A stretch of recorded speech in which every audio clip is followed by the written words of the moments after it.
आप सुन रहे हैं किला, लेखक प्रियांशु जी, डब स्टार की आवाज में।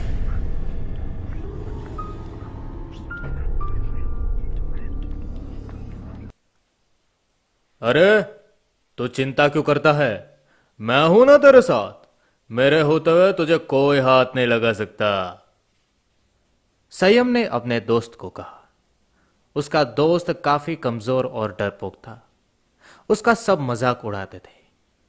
बबलू और उसके दोस्तों का ग्रुप तो उसको बहुत बुली करता था। उसके परिवार में भी इसकी स्थिति कोई बेहतर न थी। सौतेली माँ गाये बगाए काम करने के लिए दौड़ाती थी। ना करने पर खाना नहीं मिलता था। भूखे पेट सोना उसके लिए काफी मुश्किल था। उसे याद आता था जब 2 साल पहले वो 7 साल का था। तब एक दिन स्कूल से लौटने पर उसे मां ना दिखी। घर में काफी रिश्तेदार जमा थे। कईयों की आंखों में उसने आंसू भी देखे थे। उसके बाद कुछ ही दिनों में उसे ये एहसास हो गया था कि मां अब कभी ना लौटेगी। कुछ महीने ही बीते थे कि एक दिन पापा के साथ एक बहुत ही सुंदर औरत आई और चिंटू बेटा कहते हुए उसके सीने से लग गई। तब बुआ ने बताया था कि ये उसकी माँ ही है जो रूप बदल कर आई है। उसकी समझ में कुछ ना आया, फिर भी वो खुश था। पर ये खुशियां कुछ ही दिनों की बात है। ऐसे ही एक सुबह को वो स्कूल से आ रहा था कि तभी अचानक बबलू और उसके दोस्तों ने उसे घेर लिया। उसने भागने की कोशिश की, परंतु उसके छुपने की जगह से उसे ढूंढ ही लिया गया। वो सब उम्र में उससे काफी बड़े थे।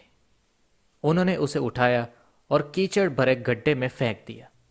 जब वो निकलने लगा तो उसके सीने पर लात मारकर उसे वापस गिरा दिया गया। वो सब चारों तरफ से उसे घेर कर उसके साथ फुटबॉल खेल रहे थे, जिसमें बॉल वही था कि तभी कोई आया जो शरीर से काफी मजबूत लग रहा था। उसने आते ही बिना कुछ बोले उन सबको धूल चटा दी। वो सब वहां से भाग निकले। उस दिन वो जब घर पहुंचा तब उसकी चोटों की परवाह न करते हुए गंदे कपड़ों के लिए पहले उसको मार पड़ी, फिर खाना भी न दिया गया। परंतु आज उसको इसका इतना फर्क न पड़ा। यह उसको पड़ चुकी आदत थी या एक बड़े भाई जैसा रक्षक मिलने की खुशी, वो भी नहीं जानता था।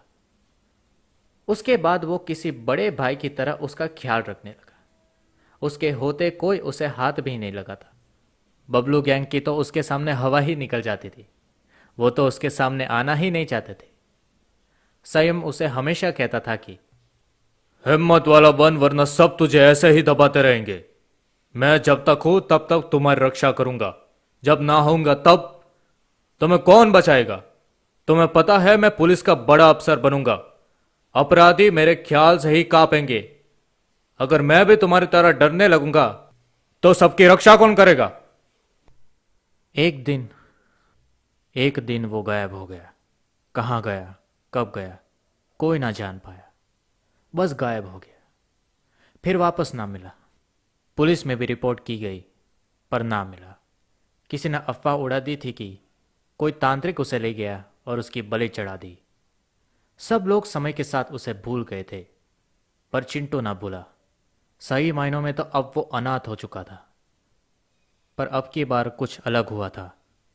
हमेशा दबने वाला चिंटू अब बदल कर सामने आया। जब सौतेली माँ ने खाना देने से इनकार किया, तब उसने गुस्से में पूरा खाना खराब कर दिया। जब हाथ उठाया गया तो उसने हाथ पकड़ लिया। जब किसी ने बुली करने की कोशिश की, तब उसने उसकी अच्छी सी मरम्मत की। कई साल बीत गए। कल का डब्बू चिंटू आज का दबंग आईपीएस आकाश बन चुका था। शहर के अपराधियों में खौफ था उसका। जहां कहीं उसकी पोस्टिंग हुई, वहां क्रिमिनल्स को बुरी तरह से धराशायी कर दिया था उसने। अब अपने काम का लाभ उसे मिला और वो अपने शहर ही वापस आया। कुछ अजीबो गरीब कत्ल के केस उसके हाथ आए। कुछ लोग बड़े ही अजीब पैटर्न से मरे थे। उनकी एक एक हड्डी को तोड़कर, उनके शरीर में गांठ लगाकर उनको गठरी की तरह बांध दिया जाता था। वो भी उनके जिंदा रहते, ताकि वो तड़प तड़प कर मरे तो कुछ के चबाए हुए अवशेष ही मिले। एक दिन किसी ने आकाश को गुप्त खबर दी कि एक आदमी शहर के किले में छुपा हुआ है। उसे वहां घुसते निकलते कईयों ने कई बार देखा है। उसकी हरकतें संदिग्ध है। आकाश वहां टीम के साथ गया तो उसको चारों तरफ से घेर लिया गया। वो शहर के कुख्यात अपराधियों का साझा प्रयास था। उनके हथियार एकदम आधुनिक थे। आकाश के अपराध उन्मूलन से घबराकर उन्होंने उसके ही उन्मूलन का प्रयास किया। वो लोग अपनी सफलता को लेकर बहुत श्योर थे। आकाश को भी अब उन अपराधियों की सफलता में कोई संदेह ना रहा था, परंतु उसके जबड़े आपस में भींच गए और उसने लड़ने की ठान ली। पुलिस टीम और क्रिमिनल टीम ने अपने अपने हथियार संभाल लिए। गजब हो गया, इस किले के सारे दरवाजे बंद हो गए हैं और वो खुल ही नहीं रहे हैं। गोलियां भी बेअसर हो रही है। एक चमचे ने आकर घबराए हुए लहजे में अपने लीडर को कहा। क्या भौंक रहा है? ये लकड़ी के 100 साल पुराने दरवाजे कब तक टिकेंगे? चल मैं देखता हूं। उस लीडर ने कहा, पर उसके माथे पर चिंता की लकीरें साफ दिख रही थी।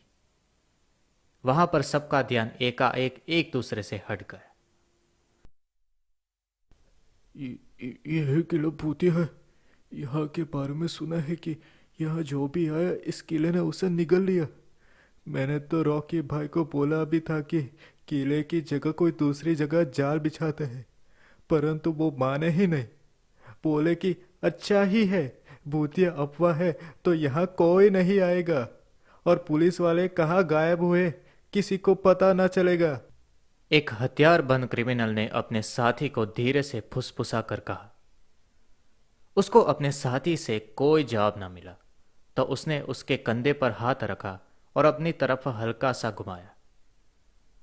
घूमते ही उसकी चीख निकल गई, क्योंकि उसके साथी की पुतलियां एकदम सफेद थी और वो किसी सूखी हुई लाश जो सैकड़ों साल पुरानी हो की तरह लग रहा था, जैसे किसी ने उसको चूस लिया हो। वो लाश गिरी और सबका ध्यान उस तरफ गया। सब के सब आतंकित हो गए ये देखकर। उनमें से एक आदमी चिल्लाया, यह जगह श्रापित है, बख्श लेता हूँ, यहाँ से मुझे निकालो। ऐसा कहते हुए उसने एक दरवाजा खोला और बाहर निकलकर भागने लगा। एक जोरदार चीख गूंजी और सबका आतंक दोगला हो गया, क्योंकि उस दरवाजे के पीछे फर्श नहीं था बल्कि एक गड्ढा था जिसमें नुकीले नेजे लगे हुए थे, जिनमें उसकी पिरोई हुई लाश थी। सबके देखते ही देखते वो दरवाजा बंद हो गया। जब किसी ने हिम्मत करके उसे वापस खोला तो वहां कोई गड्ढा नहीं था। अचानक वहां चली एक तेज हवा जब सबको छूकर गुजर गई, तब तक किसी को ये भान न रहा कि सारे खिड़की दरवाजे तो बंद है, हवा कहां से आई होगी।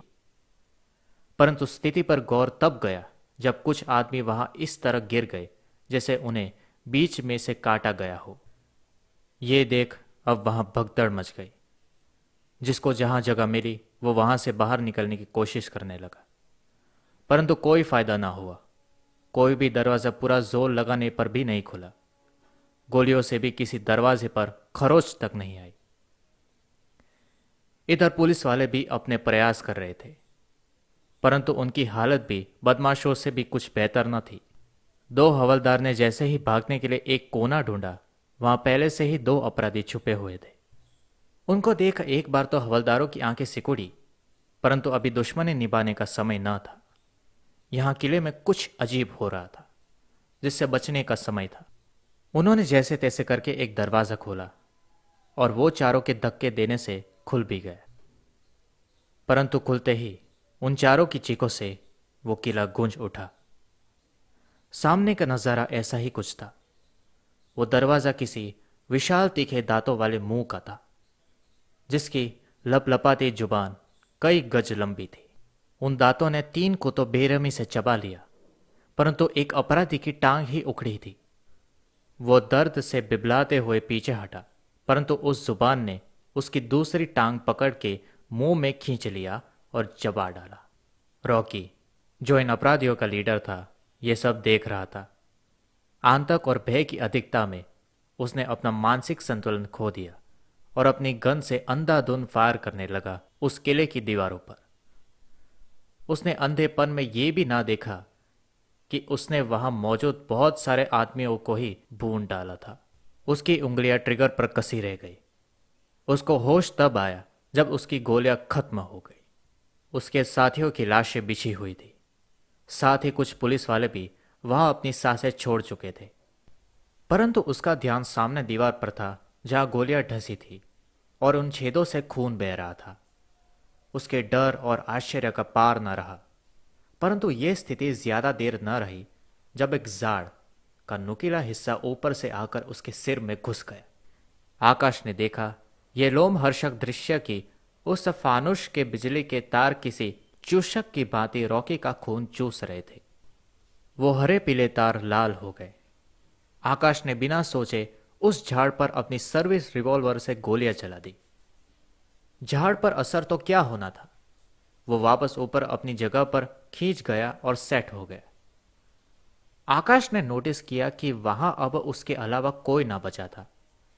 उसको भी अब लग रहा था कि यहां से बचकर निकलना अब नामुमकिन है। उसके जबड़े भींच गए थे।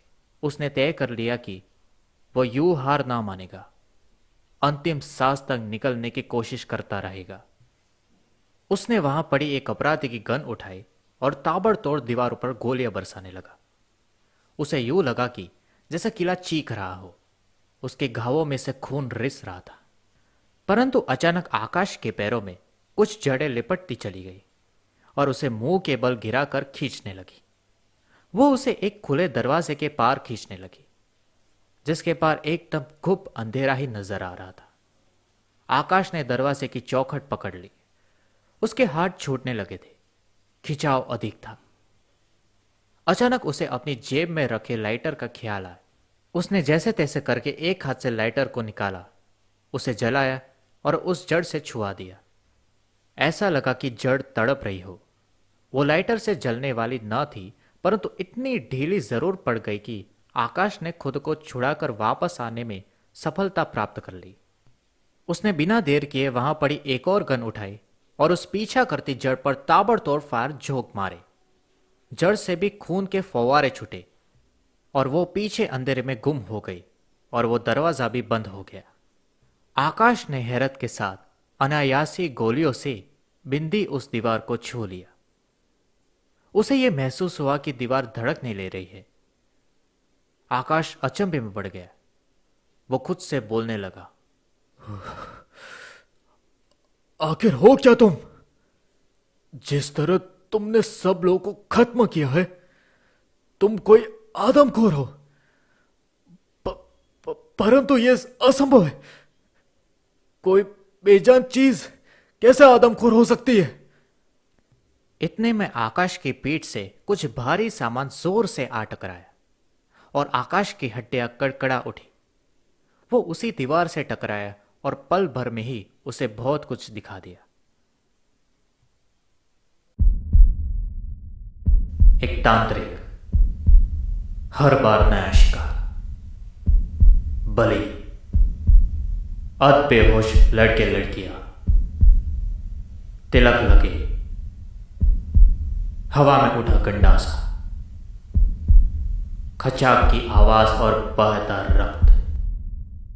वो रक्त धीरे धीरे किले की दीवारों से नींव में जाता हुआ और किले को जैसे पोषण मिलता हुआ। वो तांत्रिक तो चला जाता पर अपने कुकृत्य का अंजाम पीछे ना देख पाता।